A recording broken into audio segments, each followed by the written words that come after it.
प्रेम और वासना में बहुत बड़ा अंतर है। तुम जिस उम्र में हो ना, जिस उम्र में तुम हो उस उम्र में विपरीत लिंग के प्रति आकर्षण होना एक नॉर्मल बात है। ये हार्मोन्स है जो हर किसी के अंदर होते हैं। 20 से 25 के बीच में हार्मोन्स एक्टिव होते हैं।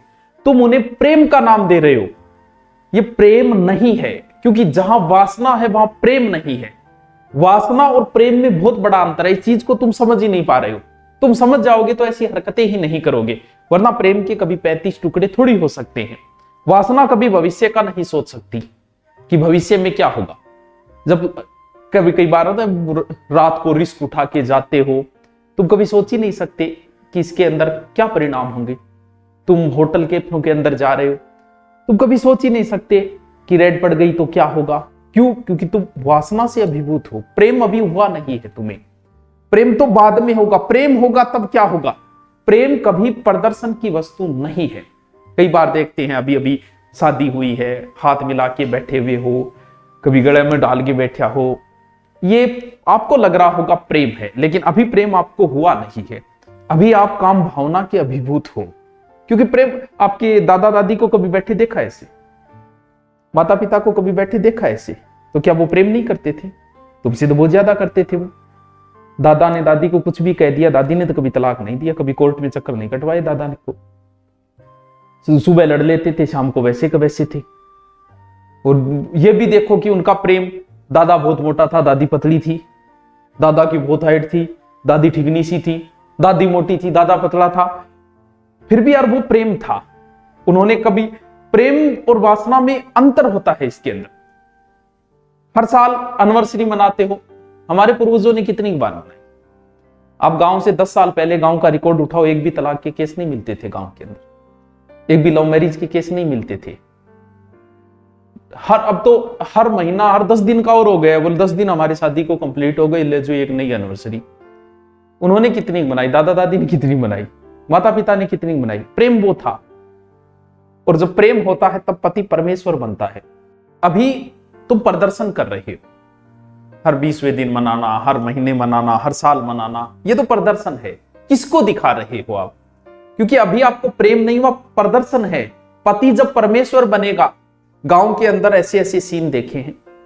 गांव में दारू पीड़ो पड़े, पत्नी उसे जाती है, लेके आती है, कपड़ा साफ करके, रोटी खिला के, और उसके बाद में उसे सुलाती थी। क्योंकि अब जो प्रेम है वो पति परमेश्वर बन गया।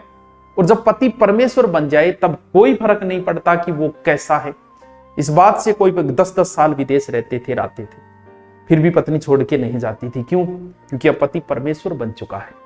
और जब परमेश्वर बन जाएगा, क्योंकि वासना जब समाप्त होगी तो पति परमेश्वर बनेगा, तब उनसे प्रेम जो होगा, फिर कोई फर्क नहीं पड़ता कि वो 2 साल बाहर है, पत्नी यहां बैठी है, पति कहीं बैठा है। कोई जरूरी नहीं उनको हाथ डाल के बैठे हुए, क्योंकि जरूरी नहीं प्रदर्शन कहां करना है। वो परमेश्वर बन चुका है। और जब पति परमेश्वर बनेगा ना, उसके बाद पति भले कैसा हो, आपको कभी तलाक के मुकदमे सुनाई नहीं देंगे, भले कैसी ही परिस्थिति आ जाए उसके साथ। हम तो सिर्फ प्रदर्शन कर रहे हैं, दिखावा कर रहे हैं, हम लोग प्रेम नहीं कर रहे। प्रेम तो शादी के 2 या 3 साल बाद प्रारंभ होता है। उससे पहले तो हम लोग अभिभूत, वासना के अभिभूत है, वो समाप्त होने के बाद में। और आप देख लो, जितने भी लव मैरिज हुई है वो अंडर 2 साल के अंदर अंदर टूट जाती है। क्योंकि 6 महीने बाद आदमी शांत, और उसके बाद में शुरू होता है लड़ाई दंगा, क्योंकि प्रेम तो था ही नहीं। आपको रिलेशन को 5-7 साल हो गई, और अब बहुत बार आपने मुलाकातें भी की है, आप इन चीजों से बहुत ऊपर उठ चुके हो। अब प्रेम हुआ कि नहीं है? जब आप जबरदस्ती, नहीं आज ही मिलना है, मैं आपके लिए आया हूं, कितनी रिस्क ले, अब आप जबरदस्ती कर रहे हो, हर परिस्थिति में मिलना ही चाहते हो, तो प्रेम नहीं है, वासना है। इस चीज को तुम नहीं समझ पा रहे हो। क्योंकि अगर प्रेम होता तो कोई बात नहीं, कल मिल लेंगे, फिर देख लेंगे, मिलने की कहां जरूरत है, देख लेंगे। वो प्रेम है। वो अगर हो गया, 5-7 साल रिलेशन को हो गए, तब सोचो कि करना है कि नहीं करना। फिर भी इजाजत होनी चाहिए कि बड़े बुजुर्गों का आशीर्वाद होना अति आवश्यक है। अगर उनका आशीर्वाद नहीं है तो तुम जिंदगी के किसी मोड़ पे सक्सेस नहीं हो सकते, ना शादी में हो सकते हो, ना कहीं और सक्सेस हो सकते हो। अभी आपके हुआ क्या कि आप वासना से अभिभूत हो गए। आपको लगा कि आपको प्रेम हो गया। अब आपका चल रहा है, समाज की बंदिशें ऐसी है कि आप इन चीजों को पूर्ति नहीं कर पाए। तब आपको एक ऑप्शन लगा कि क्यों ना शादी कर ले, फिर आप बगावत करके शादी कर लेते हो। शादी के 6 महीने बाद जब आपकी वासना परिपूर्ण होती है तब प्रेम सामने आता है। प्रेम तो था ही नहीं, प्रेम नहीं था तो फिर लड़ाई झगड़े तलाक टुकड़े, इसके अलावा कोई ऑप्शन नहीं बचा। तुम मुड़ के वापस जा नहीं सकते क्योंकि तुम तो बगावत करके आए हो। अब बगावत की जाए कहां, मुंह किसको दिखाएं? अब लड़ाई दंगो, लड़ाई के अलावा लास्ट में वही परिणाम होगा जो परिणाम आप सुनते हो। तुम्हें यह लगता है कि मैं 25 साल की हो गई या 25 साल का हो गया, मैं अपने फैसले स्वयं ले सकता हूं। बिल्कुल ले सकते हो तुम, लेकिन आज तक ऐसा कौन सा कार्य तुमने किया ये बताओ कि जिससे लगे कि यार तुम निर्णय लेने में समर्थ हो। कोचिंग में, स्कूल में, गली में, बस में, बस स्टैंड पे, पड़ोस में कोई मिल गया, मिला है वो तुम्हें और उसे आपने ढूंढ लिया और आपको यह लगता है कि आपने सही वर्ग का चयन कर लिया। मतलब आप इतने बड़े हो गए हो कि आप सही पति का चयन कर सकते हो या सही पत्नी का चयन कर सकते हो। इतने बड़े तो शायद नहीं हुए अभी तक आप। अगर ढंग से आपको भेज देना सब्जी लाने के लिए तो एक आधी तो बीच में गड़ेड़ी लिया होगा, सारी हालत आए और तुम्हें लगता है कि तुम सही पति का चयन कर लोगे। उम्र का अट्रैक्शन है, तुम्हें सुंदर देख के, सुंदर कोई दिख गई या सुंदर दिख गया, लड़का या लड़की जिससे तुम्हें उससे प्रेम हो गया और तुम्हें यह लगता है कि प्रेम ये नहीं, ये वासना से अभिभूत हो। अभी प्रेम तुम्हें हुआ ही नहीं है। अगर प्रेम होता तो शायद 35 टुकड़े नहीं हो पाते। आदमी को अगर अपनी गाड़ी से प्रेम हो जाए ना तो वो भी उसको बेचता नहीं है। अगर घर का जानवर भी मारा जाए और उससे प्रेम हो तो शायद 2 दिन आदमी खाना नहीं खा पाता। आदमी को अपनी टी शर्ट से भी प्रेम हो जाए तो वो भी उसके 35 टुकड़े नहीं कर सकता। प्रेम नहीं था ये, तुम समझ नहीं पाए। तुम्हें ये लगता है कि हम जो कर रहे हैं वही प्यार है, हमारे माँ बाप दादा दादी ने तो कुछ किया ही नहीं।